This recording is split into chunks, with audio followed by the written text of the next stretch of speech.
Well, I'm here with Jesse Winchester. It is such a pleasure and honor to be here. Great show tonight. Thank you.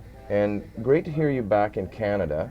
You know, uh, you sang Sham-a-ling-Dong-Ding tonight, and you got a great response to that. And at the beginning of the show, I think there was some reference to the fact that you played that recently on Elvis Costello's show, Spectacle. And I don't know if you've looked at your YouTube hits on that, but I mean, you know, that's virtually like a 45 making its way around the world right now. Oh, yeah? And that's being posted to a lot of people's Facebook pages. I don't even know if it's a legal version, you know, but I mean, a lot of people are hearing you again and hearing that song. And there's a beautiful moment in that scene.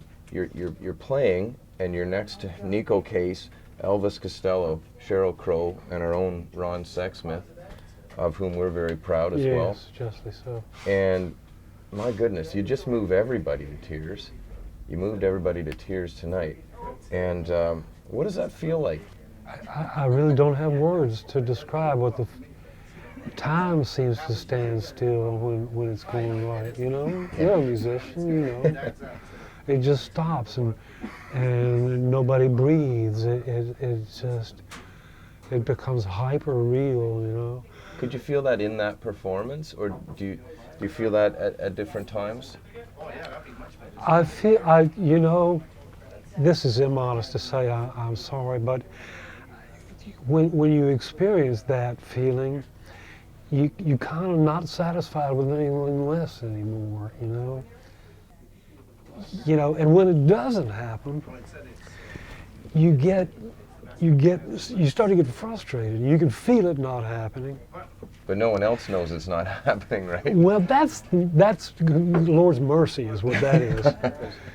In listening to your work, I mean, right now you're touring as one man with a 6-string guitar. You know, you're sitting there and you're playing your songs, and it would be easy to say folk singer. I never liked folk music when I was young. I always thought they were communists. And my whole idea all along was to write hit record. I'm trying to write pop. I'm trying to write 45 singles. We don't have 45s anymore, I know that. But that's what I'm trying to do. You seem to have a sense of meter that is breathed properly. Okay, like there's the right amount of space in there to give the sense that you're confident with your craft as a writer, and to me that just makes it breathe. Where did that come from for you? Just the country tradition, the rules of country music, like Harlan Howard. You mentioned Harlan Howard. The 3 chords and the truth that was his motto. Which is very associated with you now, by the way. I think it's a good motto. 3 chords and the truth. How do you know the truth, though?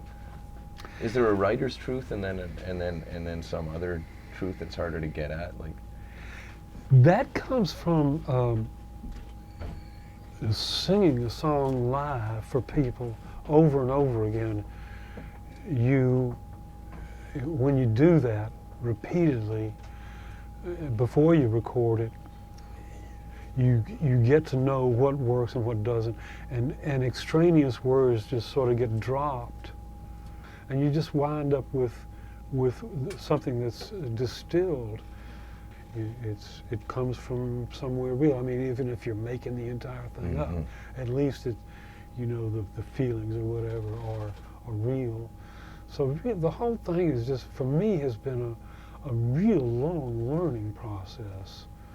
You know, it makes me think of the very first song of yours that I remember being deeply moved by was Mississippi, You're on My Mind. I remember a guy who's a bit older than me sitting me down and saying, you write songs, you need to hear this song.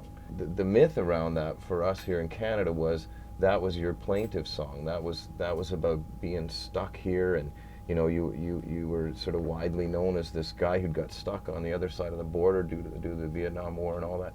Did that come from that place? Or did that come from from this other kind of truth we're talking about, where it just feels damn real to sing it?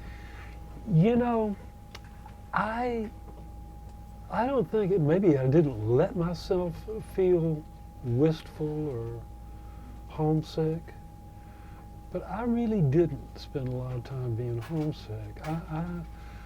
I took to Canada and Quebec right away. Listen, I so much appreciate your time. I know it's been a long night. I have one little thing I wanted to give you, okay? Okay. Because I understand you live stateside now, but from Roots Music Canada to you, if you could ever use this, I'd like you to have it. You know, you can maybe hang it off of a boat or a shed or something. Hey, buddy. It's great to have you up here and to hear you and to see you doing so well. And we'll be here when you come back. Oh, well, thank you, Dave and Andy. Thank you, buddy.